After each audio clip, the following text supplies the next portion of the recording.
కన్నయ్య, కొన్ని ప్రశ్నలు ఉన్నాయి. అడుగు, క్లుప్తంగా అడుగు, క్లుప్తంగా చెప్తా.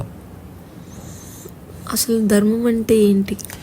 ధర్మం అన్నది చాలా విస్తృతార్థం ఉన్న పదము, కానీ మూలార్థము శ్రేయస్సునిచ్చేది అని. అయిపోయింది జవాబు. శ్రేయస్సుని ఇచ్చేది. ఇప్పుడు నా శ్రేయస్సు నువ్వు కోరుకుంటున్నావు. ఆ శ్రేయస్సు అంటే ఏందో తెలుసుకుంటే ధర్మం అర్థం తెలుస్తుంది. ఇంకొంచెం దానికి ఇంకొక పార్శ్వం ఏమిటి, కర్మతో కలిపినది ధర్మమైంది. శ్రేయస్సుతో కూడిన కర్మతో కలిపిందా? అంటే కర్మ ద్వారా కలిగే శ్రేయస్సుకు ధర్మం అని పేరు. ఓకే. ఆ కర్మ నిష్కామ కర్మం అయితే అది సనాతన ధర్మం అని పేరు. ఓకే. కర్మ ద్వారా శ్రేయస్సుని కలిగించేది ధర్మము, ఆ కర్మ నిష్కామ కర్మ అయితే అది సనాతన ధర్మం. ఓకే. మరి ప్రేమ, అసలు ప్రేమ అంటే ఏంటిది, ఎట్లా గుర్తుపట్టాలి? ఆశించని స్థితి. ఆశిస్తే అపరిపూర్ణం, ఆశించకపోతే పరిపూర్ణం. కల్మషం అంటే మనసులో ఏర్పరచుకున్న అభిప్రాయాన్ని లోపటి నుంచి చూడటం. దానికి రకరకాల పార్శ్వాలు ఉంది. ఈర్ష్య ఉంది, ద్వేషం ఉంది, వీటన్నిటి వల్ల కల్మషం వస్తుంది. ఏదైనా ఒక అభిప్రాయం, అంటే ఇంగ్లీష్లో ప్రిజం అనే పదం వాడతారు. ప్రిజం అంటే ఒక చిన్న హోల్. ఇప్పుడు ఆ హోల్కి నేనేం చేసిన, పింక్ రంగుది ఒక కవర్ పెట్టిన. ఆ హోల్లో నుంచి నువ్వు ప్రకృతిని చూస్తున్నావు. ప్రకృతి పింక్గా అనిపిస్తుంది, అంటే ప్రకృతి కల్మషమైంది ఆ పింక్ రంగు దానివల్ల. ఓకే. మరి కృతజ్ఞత అంటే నీకేదైనా ఎవరన్నా మంచి చేసినప్పుడు హృదయంలో వాళ్ళ గురించి నువ్వు కలిగించుకునే ఒక సరైన గౌరవపూర్వక భావన. కృతజ్ఞత వ్యక్తపరచవలసిన అవసరం లేదు. వ్యక్తపరచొద్దా? అవసరమే లేదు. గౌరవం ప్రదర్శించాలి. కృతజ్ఞత అన్నది ఆ వ్యక్తిని ఎప్పుడు తలుచుకున్నా నీ హృదయంలో పూర్ణ ఒక భావన, అంటే ప్రేమపూర్వక, గౌరవపూర్వక ఏదైనా వస్తుంది కదా. ఇప్పుడు ఒబీడియంట్ అంటారు కదా ఇంగ్లీష్లో, దాన్ని తెలుగులో విధేయురాలు, విధేయుడు అని అంటారు కదా. మరి అది అసలు ఏంటి? నిజానికి దానికంటే కూడా, ఉదాహరణకి ఒక ఆఫీస్లో పనిచేసేవాడికి కూడా ఒబీడియన్స్ ఉంటుంది. ఓకే. సో అది డిసిప్లిన్ బేస్డ్ ఒబీడియన్స్. ఓకే. అట్లా కాకుండా నువ్వు ఎక్కడున్నావో ఆ అట్మాస్ఫియర్ని నువ్వు లెక్కలోకి తీసుకొని ఎలా ఉంటే ఆ అట్మాస్ఫియర్ చెడిపోదో అర్థం చేసుకోవడం వల్ల నీ ప్రవర్తన అది ఒబీడియన్స్. ఇప్పుడు ఇంకోటి హంబుల్నెస్, అదే నమ్రతతో ఉండడం. అది అంటే అహంకారం పక్కన పెట్టి కాసేపు ఇప్పటికే నీ దగ్గర ఎంత ఉందో, అది తల్లిదండ్రుల వల్ల, సమాజం వల్ల, టీచర్స్ వల్ల, చదివిన పుస్తకాల వల్ల, ప్రకృతి వల్ల, నువ్వు పీల్చే గాలి వల్ల, వీటన్నిటి కలయికలో నేనున్నాను అన్నది అప్పుడు నీకు కలిగేది అన్నమాట. ఓకే. మరి ఇప్పుడు ఈ మమత వేరు, ప్రేమ వేరా? 100% వేరు.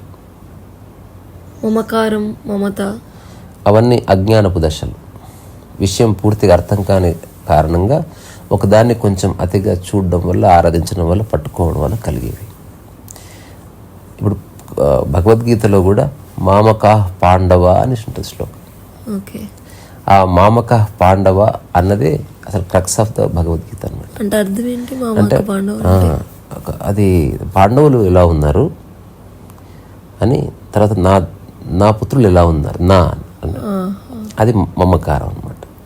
మరి ఇప్పుడు ఎవరికైనా ఏమన్నా, ఇప్పుడు చాలా మందికి ఏదేదో అవుతుంది, హెల్త్ ప్రాబ్లమ్స్, సడన్గా మా అమ్మకో మా ఇంట్లో ఎవరికైనా అయితే నాకు అది ప్రభావం ఉంటుంది. అయ్యో ఎలా ఉందో మా నాన్న. ప్రభావం ఖచ్చితంగా ఉంటుంది. ఎంతసేపు ఉంటుంది అన్నది నీకు జీవితం మీద అవగాహన దాన్ని బట్టి ఉంటుంది. ప్రభావం ఖచ్చితంగా ఉండాలి. నువ్వు డెడ్ బాడీ కాదు కదా. బుద్ధుడు ఏమంటాడు, ఏదన్నా సంఘటన జరిగితే తప్పకుండా ప్రభావం ఉంటుంది. ఎంతసేపు ఉంటుంది అన్నది నీ జీవితం పట్ల నీకు కలిగిన లోతైన అవగాహన. జీవితం పట్ల అవగాహన లేని వాడి మీద ప్రభావం జీవితకాలం ఉంటుంది. జీవితం పట్ల ఒక అవగాహన కలిగిన వాడి మీద కలిగిన ప్రభావం సెకండ్లో వచ్చి ఆవిరైపోయి నెక్స్ట్ అమ్మ కోసం ఏం చేయాలని ఆలోచిస్తుంది. ఏంటంటే ధర్మం వచ్చేసింది మళ్ళీ. ఇప్పుడు మమకారం ఉన్న వ్యక్తిగా ప్రేమ ఉండడు కదా. మమకారం ఉన్న వ్యక్తి పట్టుకుంటాడు, ప్రేమ ఎక్కడ, వాడు బంధిస్తాడు, నిరోధిస్తాడు, నియంత్రిస్తాడు. మమకారంలో ప్రేమ కనిపించినట్టు కనిపిస్తున్నది, అక్కడ నేను చెప్పింది ఒప్పుకోవడము, నా మాట చెల్లాలి అన్నవి ఉన్నాయి, కొన్ని లెక్కలు ఉన్నాయి. అందుకని సూపర్ఫిషియల్గా ఓకే, కానీ లోతుగా చూస్తే మమకారం పోవాలి. మరి ఇప్పుడు మనుషుల మధ్యలో ఈ తారతమ్యాలు ఏవైతే ఉన్నాయో, అంటే ఖచ్చితంగా ఇప్పుడు ఎవరి కుటుంబం వాళ్ళు, ఎవరి పిల్లలు వాళ్ళు, అది సహజమే ఇక సమాజంలో. మరి ఎక్కువగా మమకారంతో ఉన్న అనుబంధాలే కనబడుతూ ఉంటాయి. అందుకే సఫరింగ్ కూడా ఉంటుందని అంగీకరించాలి అంతే. నేను మమకారం ఉండద్దు అన్నట్లే, దాని పర్యవసానం కూడా అంగీకరిస్తే మమకారం ఉంచుకో, ఎవడొద్దు అన్నట్టు. ఓకే, అంటే అది ఓకే, ఇది ఉంటుంది, అటాచ్మెంట్ వద్దు అని చెప్పట్లే. అటాచ్మెంట్ ఉండటం వల్ల సఫరింగ్ కూడా ఉంది, యాక్సెప్ట్ చేయి. తొందర ఎట్లా బయటపడాలో దారి తుక్కు. అంటే ఇది ఉంటే అది ఖచ్చితంగా ఉంటుంది, అందుకని ఇది తీసేస్తే అది పడిపోతుంది. ఓకే.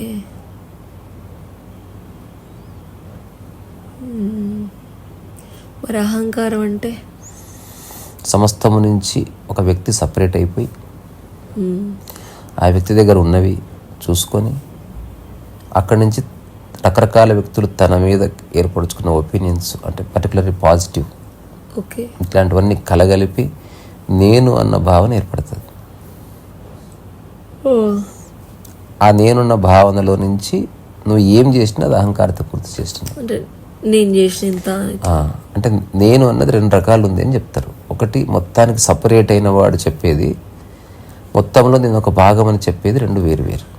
నేను ఇంత చేసా అంత చేసా అనే బదులు అసలు నేను ఎంత అనే ఉద్దేశం రావడం అనుకోవచ్చు. అంటే అందరి సహాయం ఉంటేనే నేను కదులుతున్నానని తెలిస్తే అవును, నువ్వు ఒక ప్రశాంతతలో పనిచేస్తావు. ఎవడున్నా నిమిత్త మాత్రం, నేను కాబట్టి చేశాను అనుకుంటే నిమిత్త మాత్రం 100%. అంటే అహము, అహంభావము, అహంకారం అని మూడు. అహము, అహంభావం, అహంకారం. అహంకారం అంటేనేమో అది నువ్వు చేస్తున్న పనుల వల్ల నీకు కలిగే భావన. అహంభావం అంటే వాటి యొక్క రిజల్ట్ వల్ల నేనంటే ఇది అని ఒక ఆలోచన వచ్చింది. దాని అహంభావం అనేది చచ్చిపోయేవాడు కూడా ఉండొచ్చు. నేను ఇది, ఉదాహరణకి ఒక రాజు మొత్తం తన ఆస్తిని ఇచ్చేశాడు, కానీ రాజు అన్నది తను గుర్తుపెట్టుకున్నాడు, అది అహంభావం. రాజుగా ఉన్నప్పుడు తన దగ్గర ఎన్ని నగలు, ఎన్ని బంగారం, ఎంతమంది తను మెచ్చుకోరన్నది అహంకారం.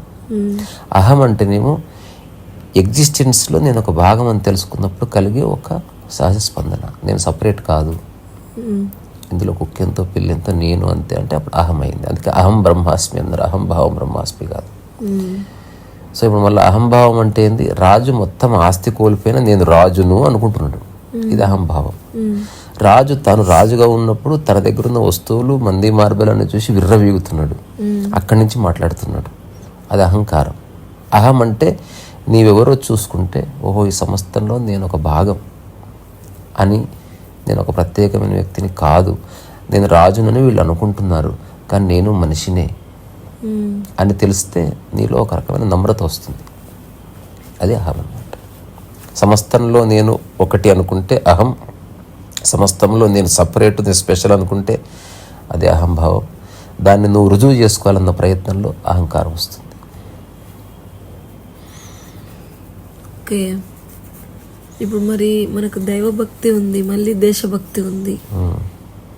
ఈ రెండింటిని విడివిడిగా చూడాలా, మరి కలిపి చూడాలా, పోనీ వీటిని ఎట్లా చూడాలి? ఫస్ట్ దీంట్లో రెండిట్లో కామన్ ఉన్న పదం ఏమిటి? భక్తి. భక్తి భక్తి అంటే భక్తి అంటే ఫస్ట్ అది నిర్వచనం భావం అనుకుంటున్నా.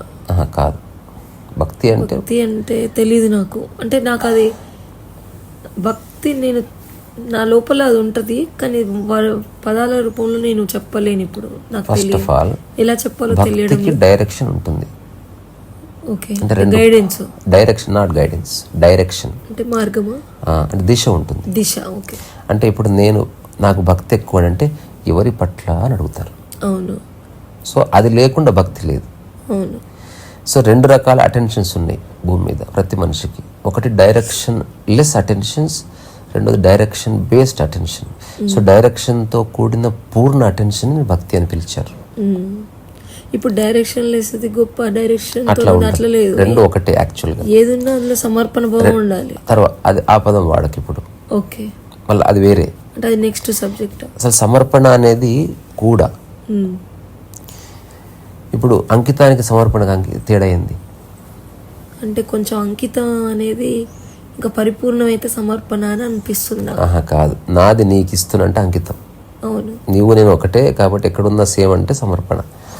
ఇప్పుడు నా హృదయాన్ని నీకు సమర్పించిందంటే నువ్వు సపరేట్ వ్యక్తిని అయితే సమర్పించలే. నేను సపరేట్ కాదు, నాది నీ దగ్గర ఉన్నా నీది నా దగ్గర ఉన్నా ఒకటి అనుకుంటా. అందుకే నేను భగవంతునికి నా భక్తిని సమర్పిస్తుంటే నేను భగవంతుడు ఒకటే అని చెప్పడం. అండ్ ఇంకొకటి ఈక్వల్గా లేనప్పుడు సమర్పించలేరు కూడా. భాషలో వాడతారు, మనం కోర్ మాట్లాడుతున్నాం కూడా అట్లా. ఇప్పుడు మళ్ళీ ఫస్ట్కి వచ్చి కొంచెం చెప్పి ఇంకో ప్రశ్నకి వెళ్దాం. ఒకవేళ భక్తి అంటేనే డైరెక్షన్ టువార్డ్స్ సంథింగ్, దిశ ఖచ్చితంగా ఉంటుంది. దేశభక్తి అంటే దేశము పట్ల, దైవము పట్ల, మాతృభక్తి మాతృత్వం పట్ల, అట్లాగే సృజనాత్మక భక్తి, రకరకాల భక్తులు ఉండవచ్చు. సో ఈ భక్తి అనేది ఒకటి షాలో, రెండోది కంప్లీట్. షాలో అంటే అవసరం కోసం, చిన్నప్పటి నుంచి చెప్పారు కాబట్టి నువ్వు దేవుడి దగ్గర గుడి చూడగానే చెంపలేసుకొని పోతున్నావు, బట్ నీకు భక్తి లేదు, భయం ఉంది. రియల్ భక్తి అంటే ఏంటి? Complete attention. Complete attention. Complete attention అంటే ఓన్లీ దైవం సమక్షంలో ఉన్నప్పుడే కాదు, ఎక్కడున్నా కూడా నువ్వు కంప్లీట్ అటెంటివ్గా ఉన్నావు. అది భక్తికి సూచన. రెండవది దేశభక్తి అన్నది అదొక సామాజిక బాధ్యత కిందకి వస్తుంది. ఇది ఎటువంటిదంటే నా యొక్క చుట్టుపక్కల పరిసరాల్లో నేను చెత్త రాకుండా చూసుకుంటున్నాను. సో నేను కంప్లీట్ అటెన్షన్తో ఉన్నాను, నా ఇంటి చుట్టూ ఏమైనా చెత్త పడ్డదా అని. అవునా? అట్లనే నా బౌండరీ దేశానికి ఒకటి ఉంది. నా దేశం బౌండరీ సెక్యూర్ ఉంటేనే నేను బాగుంటా అనుకుంటున్నా. సో అట్లా నా బౌండరీకి ఏమన్నా ప్రాబ్లం వస్తుందంటే నేను ఒక సిటిజన్గా ఈ దేశంలో ఒక వ్యక్తిగా నేను స్పందిస్తున్నాను. ఇది దేశభక్తి. దేశభక్తి ఒక్కొక్క వ్యక్తికి ఒక్కొక్క విధంగా ఉంటుంది. ఒకడు తన పద్యము ద్వారా, ఒకడు పాట ద్వారా, ఒకడు పెయింటింగ్ ద్వారా, ఒకడు సమర్పణ ద్వారా, తన జీవితాన్ని త్యాగం చేసి ఒక ఆర్మీ ఆఫీసర్, రకరకాల. ఉదాహరణ ఒక వ్యవసాయం చేసి అతను దేశభక్తితోనే చేస్తున్నాడు. అందుకని ఒకరి దేశభక్తి గొప్పది, ఒక దేశం తక్కువదని కాదు. ఒకరు ఎక్స్ప్రెస్ చేయలేకపోవచ్చు.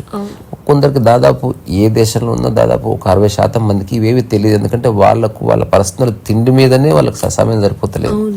ఇప్పుడు అడుక్కునేవాడికి దేశభక్తి ఉందా లేదా అని ప్రశ్నించడానికి లేదు, ఎందుకంటే వాడికి ఫస్ట్ ఫుడ్ కావాలి. అందుకని ఈ ప్రపంచంలో ఒక దేశం ఉంది, ఆ దేశాన్ని కాపాడాలని నిర్ణయించుకునే వాళ్ళు, కాపాడడానికి ఒక మంత్రాంగం తయారు చేసేవాడు, ఆ కాపాడే వ్యవస్థను తయారు చేసేవాళ్ళు ఎప్పుడు 5%, అంతకంటే ఎక్కువ ఉండరు. వాళ్ళు బాగుంటే మిగతా 90% బాగుంటారు. ఇది ఎటువంటిది? ఇంట్లో తండ్రి బాగుంటే పిల్లలు ఆటోమేటిక్గా బాగుంటారు. అందుకే లీడర్షిప్ అనేది ఒక మెయిన్ రోల్ ప్లే చేస్తుంది. మనకు చరిత్ర చూసుకుంటే ఒక మావో జెడాంగ్ కానీ, లేకపోతే స్టాలిన్ కానీ, క్రూపాట్కిన్ కానీ, లేకపోతే అమెరికన్ ప్రెసిడెంట్స్ కానీ, లేకపోతే చాలా క్రూరమైన దేశాలు ఉన్నాయి. ఫర్ ఎగ్జాంపుల్ అతని పేరేంది, ఏదో మర్చిపోయిన పేరు. ఇట్లాంటి వాళ్ళందరూ ఈదీ అమీన్, అతను దేశ ఇప్పుడు పాకిస్తాన్ వాళ్ళైనా అది వాళ్ళ కోసం వాళ్ళ దేశభక్తి. అందుకని నీ బౌండరీని సెక్యూర్ చేసుకోవడం ఒకటి, నీ ఇంట్లో కూడా చెత్త పడకుండా చూసుకుంటాం, అది రెండవది. నీలో చెత్త లేకుండా చూసుకుంటాం. ఇది లెవెల్స్లో జరుగుతుంది. అందుకని దేశభక్తి ఫ్రెంజీ ఉండకూడదు అని చెప్తారు. అంటే అతిగా ఉండకూడదు. దానికి జింగోయిజం అని పేరు భాషలో. జింగోయిజం అంటే నువ్వు చేసింది లేదు, పీకింది లేదు, కానీ ఒకటే మాట్లాడుతూ ఉంటారు. వాడి ఇంటోళ్ళతో కొట్లాడతాడు, ఊరికి నినాదాలు ఇస్తూ ఉంటాడు అనమాట. అది ఒక హ్యాబిచువల్గా మారితే దేశభక్తి చెడిపోతుంది. అయితే నినాదాలతో పాటు ఆచరణలో కూడా ఉండాలి. ఆచరణ అంటే ఏంది? నీ ఇంటిని క్లీన్ చేసుకో, ఎందుకంటే ఇల్లు దేశంలో లేదా. నీ ఇంట్లో వాళ్ళతో మంచిగా ఉండు, ఎందుకంటే వాళ్ళ దేశ పౌరులు కదా. నువ్వు ఇంట్లో వాళ్ళతో మంచిగా ఉండవు కానీ బయట మంచిగా ఉంటావా? ఇది హిపోక్రసీ. అందుకని దేశభక్తి అనేది ఇంటి నుండే స్టార్ట్. ఇప్పుడు నేను ఇంతవరకు ప్రపంచంలో ఎవరి నిర్వచనం నేను ఇస్తున్నా. ప్రకృతి పరంగా దేశము లేదు, ప్రపంచం పరంగా దేశం ఉంది. అందుకని ప్రకృతి పరంగా సమస్త ప్రకృతి. ఉదాహరణకి ఈ దేశంలో ఒక చెట్టు ఉంది, ఆ చెట్టు భూమి మీద కూడా ఉందని మర్చిపోకు. అంటే నువ్వు చెట్టుకు నీళ్లు పోస్తున్నప్పుడు 2 రకాలుగా పోయి, నా దేశం మీద చెట్టుకు పోస్తున్నాను, రెండోది విశ్వంలో చెట్టుకు పోస్తున్నాను, 2 రకాలుగా చేస్తే you are spiritual and at the same time you are responsible. కరెక్టే. ఇప్పుడు మరి స్పిరిచువల్గా ఉన్న వ్యక్తి దేశభక్తి లేకుండా ఉంటాడా? అట్లా ఉండే అవకాశం లేదు. స్పిరిచువల్ అంటేనే మొత్తాన్ని చూస్తూ ఆ మొత్తంలో ఉన్న అన్ని భాగాల పట్ల ఎరుకగలిగిన వాడు. అవును, కరెక్ట్. కానీ వాళ్ళు ఒక అన్కాన్షియస్ పర్సన్ లాగా పిచ్చి పిచ్చిగా చేయకపోవచ్చు, ఏం చేయాలో అది చేస్తారు.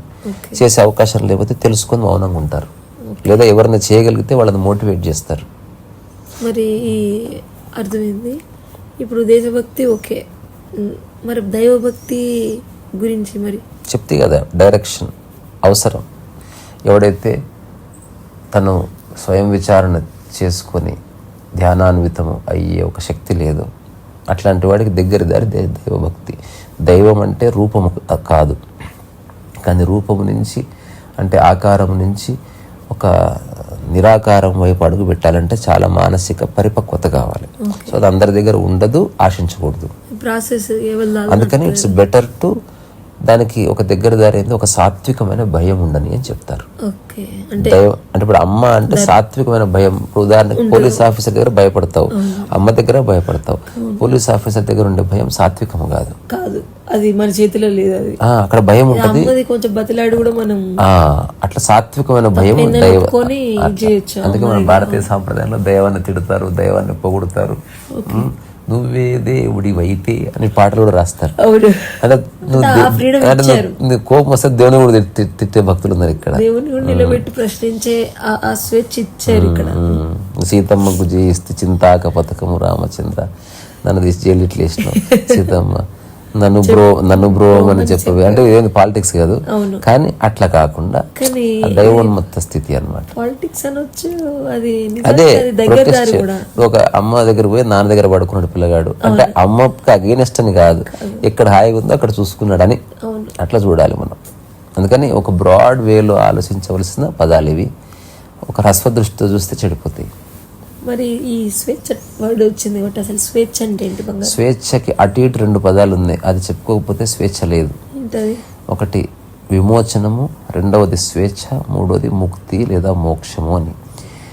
మోచనము, స్వేచ్ఛ, ముక్తి లేదా మళ్ళీ ఈ ముక్తి దగ్గర మళ్ళీ మూడు పదాలు ఉన్నాయి, విముక్తి, ముక్తి, మోక్షం అని. ఇవన్నీ ఎవరు పెట్టిరు? అన్ని తెలుగులో ఉన్నాయి. అవన్నీ నువ్వు అనుభవిస్తున్నావు ప్రతిరోజు. నువ్వు స్వేచ్ఛ పదాల దాంట్లో ఉన్నాయా? నీ స్థితికి ఒక పదం పెట్టారు. ప్రతి మనిషి ఆనందంగానే ఉంటాడు, అందుకని ఆనందం అని పెట్టారు.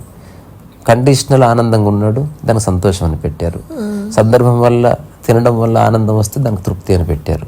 తినడంతో పాటు చుట్టుపక్కల ప్రదేశం నచ్చింది కాబట్టి సంతృప్తి అని పెట్టారు. అసలు ఏదున్నా లేకున్నా బాగుంది అనుకుంటే బ్రహ్మానందం అని పెట్టారు. అసలు ఈ ఆనందంగా ఉన్న సంగతే మర్చిపోయారంటే పరమానందం అన్నారు. ఇవన్నీ అది ఒక ఎరుకకు సంబంధించింది. తర్వాత ఉంటుంది. ఇవన్నిట్లో ఉన్నది సచ్చిదానందమే. అంటే సచ్చిదానందం అనేది వ్యక్తికి అట్రిబ్యూట్ చేసిన ఒక టైటిల్ అన్నమాట. ఇప్పుడు నేను పరమానంద స్వరూపుడు అని చెప్పడానికి లేదు, సచ్చిదానంద స్వరూపుడు అని చెప్పాలి. సచ్చిదానందం వ్యక్తికి సంబంధించిన ఒక టైటిల్. ఆనందం వ్యక్తిది కాదు, పరమానందం వ్యక్తిది కాదు, బ్రహ్మానందం వ్యక్తిది కాదు. బ్రహ్మానందం ప్రకృతిది, ఆనందం ప్రకృతిది, పరమానందం ప్రకృతి. సంతృప్తి పూర్తిగా మనిషిది, సంతోషం పూర్తిగా మనిషిది, ఆనందం అనేది మనిషిది ప్లస్ ప్రకృతిది రెండు.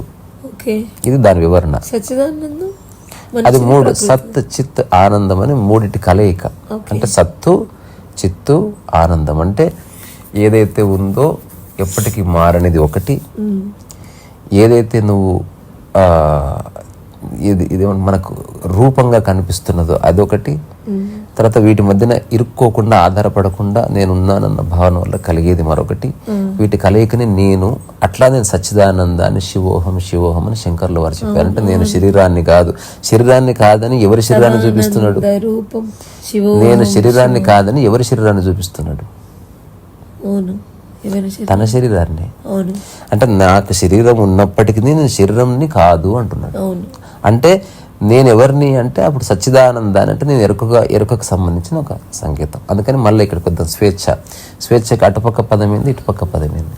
ముక్తి కాదు, విమోచనము, స్వేచ్ఛ, ముక్తి. ఇది ఇంగ్లీష్లో మూడు పదాలు. విమోచనానికి ఎమాన్సిపేషన్ అని, స్వేచ్ఛకి ఫ్రీడమ్ అని, ముక్తికి లిబరేషన్ అని పేరు.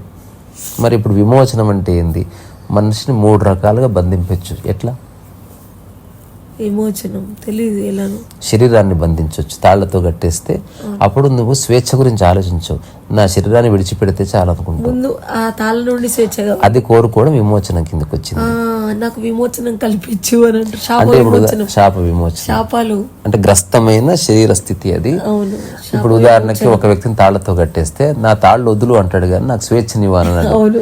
అంటే విమోచనం అంటే శరీరం బంధింపబడితే విమోచనంలో ఉన్నట్టు. అందుకని ఆ స్థితికి విమోచనం అని పేరు. ఇప్పుడు అది దాని నుండి విడిపిస్తే అది విమోచనం. తర్వాత సంగతి విమోచనం నేను కోరుకుంటున్నా, నాకు విమోచనం అయ్యింది విడిపోతే. అయినప్పటికీ అతను స్వేచ్ఛలో లేనట్టే. స్వేచ్ఛ అంటే ఏమిటి? నువ్వు ఒక మనిషి ఇప్పుడు భారతదేశంలో ఎవరు విమోచనాన్ని కోరుకోరు. ఎందుకంటే ఓ బ్రిటిషర్స్ ఉన్నప్పుడు తాళ్లతో కట్టేసేవాళ్ళు, రాజులు ఉన్నప్పుడు తాళ్లతో కట్టేసేవాళ్ళు, తాళ్లతో విడిచికెళ్ళేవాళ్ళు. ఇప్పుడు ఒక్క సిచ్యువేషన్ కూడా అట్లా లేదు.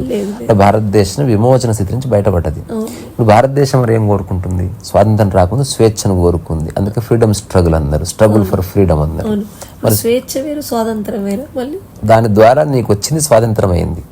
అంటే ఇప్పుడు విత్తనం పెడితే చెట్టు అయినట్టు స్వేచ్ఛ నుండి స్వాతంత్రం ఆ రెండు ఒకటే. నేను నీకు స్వేచ్ఛనిస్తున్నాను అనగానే స్వాతంత్రం పొందుతున్నావు అట్లా. ఓకే. ఇప్పుడు స్వేచ్ఛ అంటే ఏంది అంటే శరీరం ఫ్రీగానే ఉంది. ఓకే. శరీరం నాకు 20 ఫీట్ల దూరం ఉంది, లేదా శరీరం 20 కిలోమీటర్ల అవతల ఉంది. నీ శరీరం అమెరికాలో ఉంది, కానీ ఒక ఆలోచన చేత నిన్ను బంధించాను. అప్పుడు నువ్వు స్వేచ్ఛ కోసం పాకులాడతావు. అంటే నువ్వు బయటికి వెళ్ళాలనుకుంటున్నావు అని చెప్తే భార్య ఇప్పుడు కాదు సాయంత్రం అన్నాడు. ఆ సాయంత్రం వరకు ఆలోచన చేత బంధింపబడ్డదా.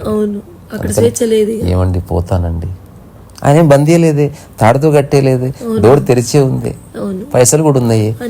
మరి ఏది బంధింపబడ్డది? మనసు ఆలోచన కట్టేశాడు. అందుకని ఆలోచనతో కట్టేసాడు దుర్మార్గుడే. ఇప్పుడు నేనున్నా ఎవరి ఆలోచనలు కట్టేయను తెలుసు కాబట్టి. పోతా అంటే పో అంట, బిఆర్ అని చెప్తా. స్వేచ్ఛ అంటే ఇది. రెండోది స్వేచ్ఛ ఎప్పుడు సంపూర్ణంగా ఉండదు. స్వేచ్ఛ అంటేనే విత్ టర్మ్స్ అండ్ కండిషన్స్ అని గుర్తుపెట్టుకోవాలి. స్వేచ్ఛ యొక్క మూలార్థమే షరతులతో కూడిన అని అర్థం. అవునా? మరి ఎలా చెప్పు.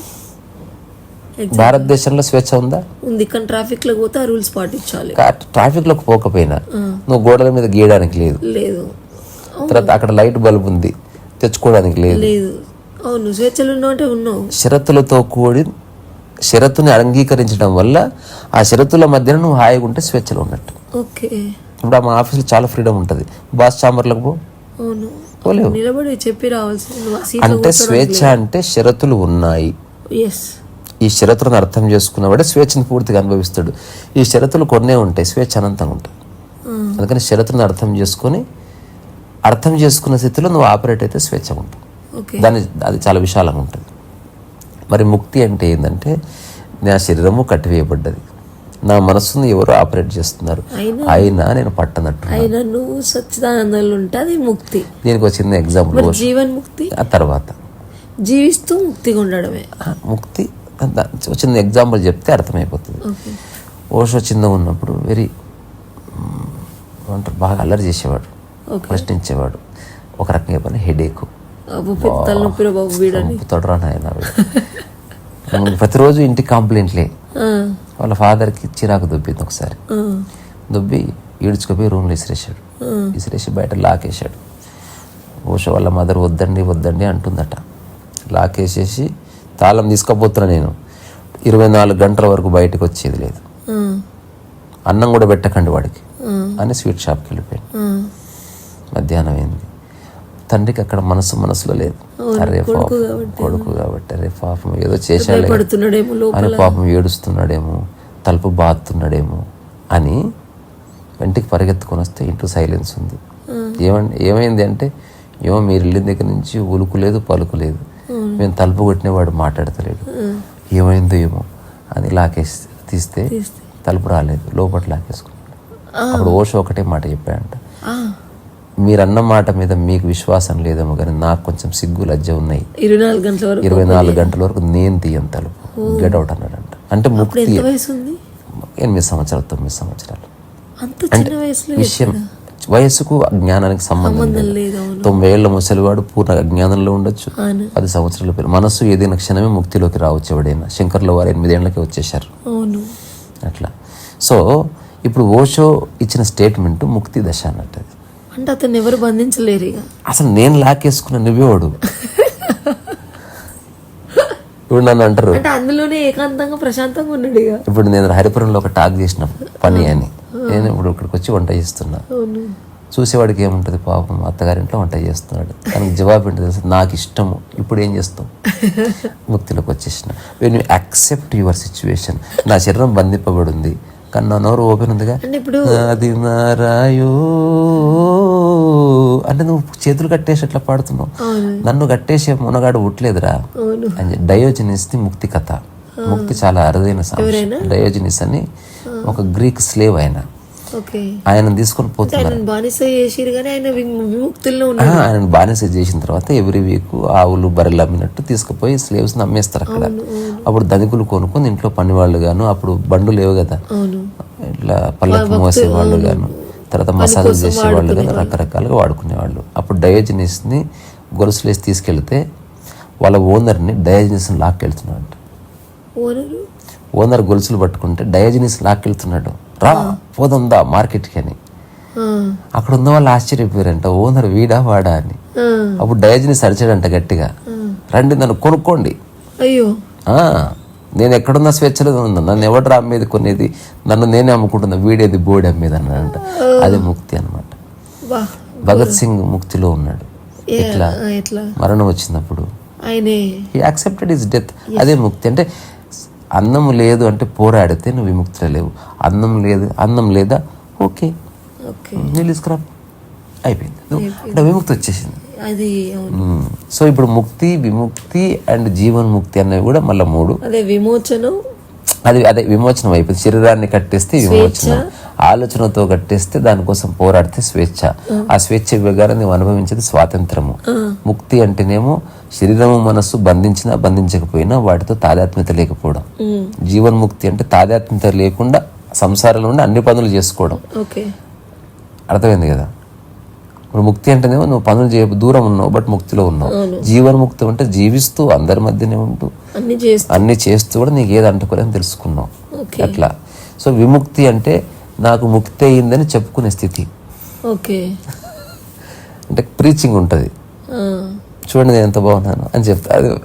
అది తప్పేం లేదు, కానీ కంపాషన్ వచ్చి చెప్తారనమాట అట్లా. ఇవి దశలు. ఇంకా ఇంకేముంది కన్నా ప్రారంధం. మరి ఇది చాలా పెద్ద సబ్జెక్టు. సింపుల్గా చెప్పాలంటే శారీరక ప్రారంధం ఒకటి సత్యం, మిగతా అన్ని ప్రారంధాలు స్వయంకృతాపం. మరి చిన్నప్పటి నుండి కొన్ని మనకు సంబంధం లేకపోయినా మనం ఇబ్బంది పడాల్సి వస్తుంది కదా. ఇప్పుడు ఇజ్రాయెల్ అయితే జరుగుతుంది, నువ్వు ఇప్పుడు ఇబ్బంది పడ్డావా? పడను. మన ఇంట్లో తెలియకుండా మనల్ని కొందరు కంట్రోల్ చేయడం. నీకు నీ ఇల్లు బయట ఉంది ఇజ్రాయెల్తో సహా, ఆ బౌండరీలో ఉన్నానని నువ్వు అనుకుంటున్నావు. నువ్వు సరిగ్గా చూస్తే నీకు అంతా బయటనే ఉంది. అయినా ఇప్పుడు చిన్నప్పటి నుండి కొందరు చాలా మందిని ఇప్పుడు ఆడపిల్లల్ని కంట్రోల్ చేస్తారు. పోనీ ఇలా ఉండాలి, ఇట్లా రకరకాల దాంట్లో అది కష్టం. పోనీ ఎవరైనా ఒక భార్య పెళ్ళైన భర్తతో తన్నులు పడతా ఉంటది పాపం, అది తప్పు. అట్లాంటి భర్తని ఎంబడే ముడ్డి మీద ఇంటికి వెళ్ళగొట్టాలి. ఒకటి గుర్తుపెట్టుకో, తెలియదు, తెలుసుకోవాలి. అప్పుడు అందుకే ఎడ్యుకేట్ చేయాలి. ఇప్పుడు తాను వచ్చిన సమాజంలో భరించాల్సి వచ్చింది కదా, మరి అట్లా పడాల్సి రావడం అది ప్రారంధం కాదా? మరి అది ప్రారంధం కాదని చెప్తున్నా నేను. అది అజ్ఞానం కిందికి వస్తుంది. ఉదాహరణకి నాకు జ్ఞానం ఉన్నా అజ్ఞానం ఉన్నా, డబ్బున్నా లేకున్నా మోకాలు నొప్పి ఉంటుందా లేదా? అది ప్రారంధం ఉంటుంది. అంటే శారీరకంగా ఎగ్జిస్టెన్షియల్గా అందరూ రోగాలతో పోయారు. రామకృష్ణ పరమహంస ఒకనొక వ్యాధితో పోయారు, రమణ మహర్షి ఒక వ్యాధితో పోయారు, వివేకానంద ఏదో పోయారు. సో ప్రారంధ కర్మ వాళ్ళది అంటుకుంది. ఈ ప్రారంధము శరీరానికి 2 రకాలుగా వస్తుంది. ఒకటి ప్రకృతి విపత్తు వల్ల, రెండోది నువ్వు తినే ఆహారం వల్ల. అప్పుడు ప్రారంధం ఎవరు క్రియేట్ చేసుకుంటున్నారు శరీరానికి? మనిషి. అంటే నీ నోట్లో నువ్వు వేసే పదార్థమే నీ ప్రారంధాన్ని సృష్టిస్తుందా? రోగ రూపంలో అవుతుంది. నువ్వు ప్రారంధాన్ని, శరీర ప్రారంధాన్ని ప్రకృతి ప్రారంధంగా ఉంచి మిగతా ప్రారంధాన్ని తీసేయాలంటే ఏం చేయాలి? కొంత మనసు సరైన ఆహారం తినాలి. ఆ తర్వాత సరైన ఆహారం మళ్ళీ అనవసరంగా ఆ తర్వాత మనం ఇంకా అక్కడికి పోలే, జస్ట్ నువ్వు రైట్ ఫుడ్ తింటే బాడీ సెట్ అయిపోతుంది. చెత్త వేయద్దు. ఇట్లా ప్రారంధం శరీరానికి తగ్గించుకోవచ్చు. ఇప్పుడు అంతేగా అన్నం మానేయమని చెప్తారు, అంటే ప్రారంధం తగ్గించుకోవడానికి. అన్నం మానేస్తే తేలిగ్గా ఉంటుంది డాక్టర్, అంటే ప్రారంధం తగ్గిందనే కదా. రెండవది మానసిక ప్రారంధం ఒకటి. సో ఆలోచనల్లో సరైన బ్యాలెన్స్ లేని కారణంగా అనుభవించే ప్రారంధం ఒక్కటి నీది, ఇంకా మిగతావేవి నీవి కాదు. అందుకే మనసు పక్కకు జరిగితే అంతా సర్దుకుంటుంది. ఎట్లా అన్నది పెద్ద సబ్జెక్ట్. మరి కర్మ అంటే ఇక నా కర్మరా బాబు అని అదేమో వేరే ఖా, ఒత్తు ఖా, అది అదే కర్మ, ఒత్తు ఖా. ఇది నా కర్మరా నాయన, ఇక నేను దీన్ని ఏం చేయలేను అట్లా అంటారు కదా. అదే ఒక అసహాయత అంతే. అది నిస్సహాయత. అసహాయత నిస్సహాయత రెండు వేరు వేరు. చేయగలిగి కూడా చేయలేకపోతే నిస్సహాయత, చేసే అవకాశమే లేకపోతే అసహాయత. అంటే ఇప్పుడు కరోనా అవకాశం వచ్చి కూడా నువ్వు చేయలేకపోవడం నిస్సహాయత, కానీ అవకాశమే రాకపోతే అసహాయత. మరి దుఃఖం అనేది కూడా మనస్సు వల్ల కలిగేది ఎక్కువ, అహంకారం వల్ల, సరైన పూర్ణ జ్ఞానం కారణం లేని చేత దుఃఖం వస్తుంది. అందుకే దుఃఖానికి ఒక కారణం ఉంటుంది, ఆ కారణం జరిపేసి దుఃఖం పోతుందని ఒక మహానుభావుడు చెప్పాడు. నేనంటే అసలు దుఃఖమే లేదని నేను డిక్లేర్ చేస్తున్నా. మానవజాతి పరిణామక్రమంలో బుద్ధుడి తర్వాత అంతకంటే simplified understanding, realise that there is no misery and sorrow. దీనికి 3 పదాలు నేను సృష్టించిన. నీకు జీవితం అర్థమైందని తెలియాలంటే ఈ 3 నీలో ఉండకూడదు. ఇది ఎవరికి వాళ్ళు చెక్ చేసుకోవాల్సింది. చింత, దుఃఖము, ఆ తర్వాత పశ్చాత్తాపం. ఈ 3 నీలో ఉంటే నీకు జీవితం అర్థం కాలేదు. ఈ 3 లేవా నీకేదో ప్రగాఢమైంది అర్థమైంది, లేదా ఈ 3 లేవా నువ్వు నిద్రలో ఉండాలి, ఈ 3 లేవా నువ్వు మరణించి ఉండాలి, లేదా ఈ 3 లేవా నువ్వు పూర్తి మేలుకొని ఉండాలి. అంటే నువ్వు ఎన్లైటెండ్ అయ్యే ఉండాలి. బుద్ధుడికి, రమణ మహర్షికి, ఓషోకి చింత, పశ్చాత్తాపము, ఈ 3 పదాలను ఒక్క మాట చెప్పి ముగిస్తే నిద్ర వస్తుంది. పశ్చాత్తాపము ఎప్పుడు గతానికి సంబంధించి ఉంటుంది, చింత ఎప్పుడు భవిష్యత్తుకు సంబంధించి ఉంటుంది. దుఃఖము వర్తమానంలో కలిగిన ఇంపాక్ట్ వల్ల వస్తుంది. అంటే గతాన్ని లెక్కలోకి తీసుకొని నీ వర్తమానంలో వేసినావు. ఇప్పుడు వేసి దాన్ని చూసి దాన్ని సాల్వ్ చేయలేక దాని గురించి అతిగా ఆలోచించి దుఃఖం వస్తుంది. అప్పుడెప్పుడు మా అందరి ముందు అన్నాడు అని అది ఇప్పుడు తెచ్చి వేసుకున్నావు నీ ముందర, ఎవడు వేసుకోమన్నాడు. అందుకని ఈ 3 ఉంటే నీకు లైఫ్ అర్థం కాలేదు, ఈ 3 లేకపోతే నీకు లైఫ్ అర్థమైంది. అప్పుడు నువ్వు ఎవరో తెలుసా? చింత, పశ్చాత్తాపము, దుఃఖము లేకపోతే నువ్వు స్వయము సచ్చిదానందము, నువ్వు స్వయం ఎరుక, నువ్వు నిష్కామ కర్మ, నువ్వు సమస్త విశ్వం యొక్క సామరస్యము, నువ్వు ఒక అనామకుడివి. ఇట్లా దాని అర్థం. అందుకని ఇది ఎవరికి వాళ్ళు ఆలోచించుకోవాల్సింది, చర్చించేది కాదు. నాకు పశ్చాత్తాపం ఉందా, ఎట్ట చర్చిస్తావు?